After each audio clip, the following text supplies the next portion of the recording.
In this video, I'm going to talk about C-stands versus regular stands, which one's better for what, and I'm going to go through the pros and cons of each kind of stand. Hey guys, it's Adrian Harrison here. I've been shooting professionally since 2007, and in this channel I want to share with you my knowledge to help you guys take better photos, whether that's for your own business, whether that's for your clients, or whether it's just for yourself. So if you do like this video, please remember to subscribe and also give it a thumbs up. Make sure you stick around to the end of the video as well, because I'm going to show you how to easily fold up your C-stand and how to pack them away safely. Alright, so let's get into it. If you've been shooting for any length of time, you've probably got a stand like this. They're lightweight, they pack up easily, and they're portable. They're good in most situations. When would you use one of these versus something like a C-stand? So in this video, I'm going to show you exactly why you'd use a C-stand, why I prefer a C-stand over one of these. Both of these stands are very easy to raise up and down.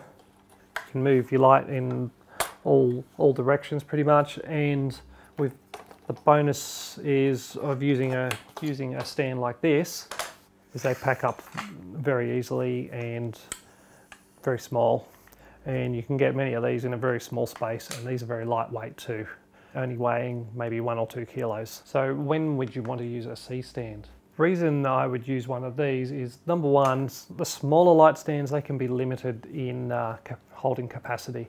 So you wouldn't want to put something that's too heavy on one of these.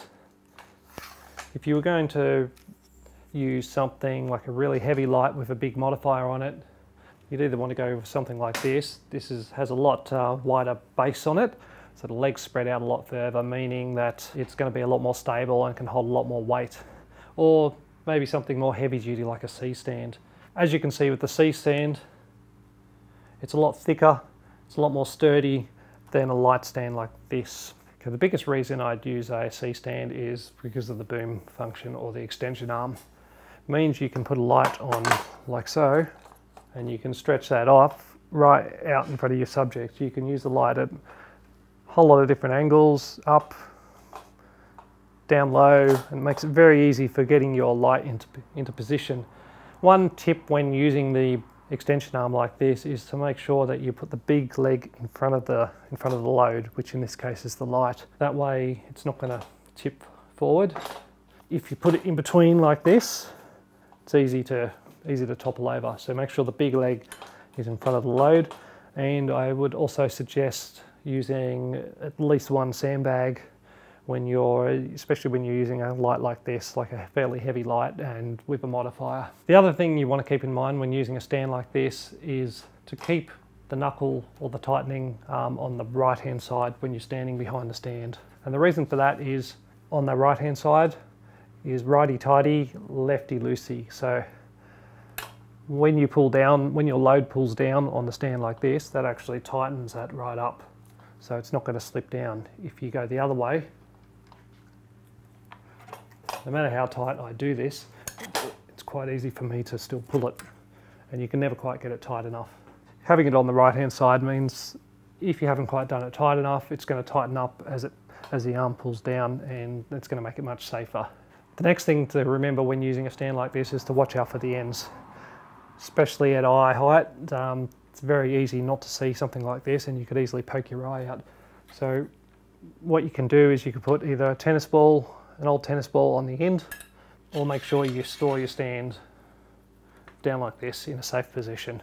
The other thing to remember about a C-stand is they're never going to be as stable as a stand with really wide legs like this. Now these sort of stands, they can come with really, really wide footprints or really small ones. Obviously the wider the footprint, the wider the legs go out, the more stable it's going to be and less prone to falling and tipping over.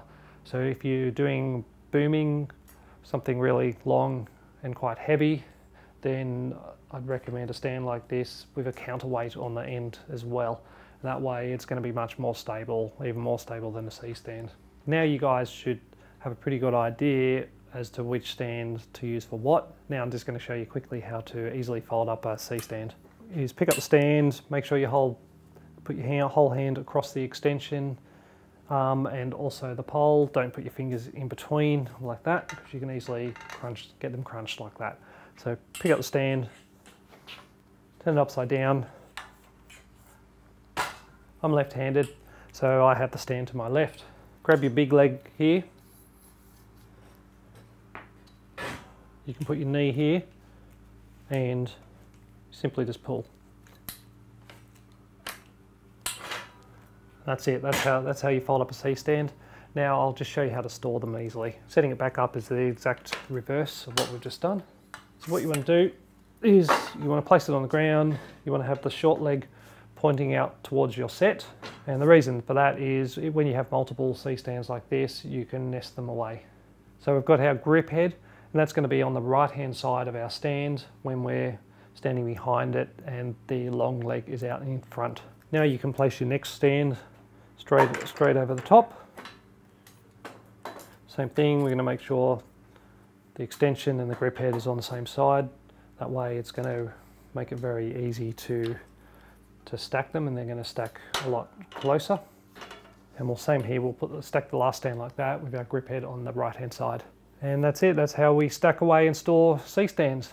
Hope you guys enjoyed the video. If you like this video, please give it a thumbs up, and also remember to subscribe to the channel.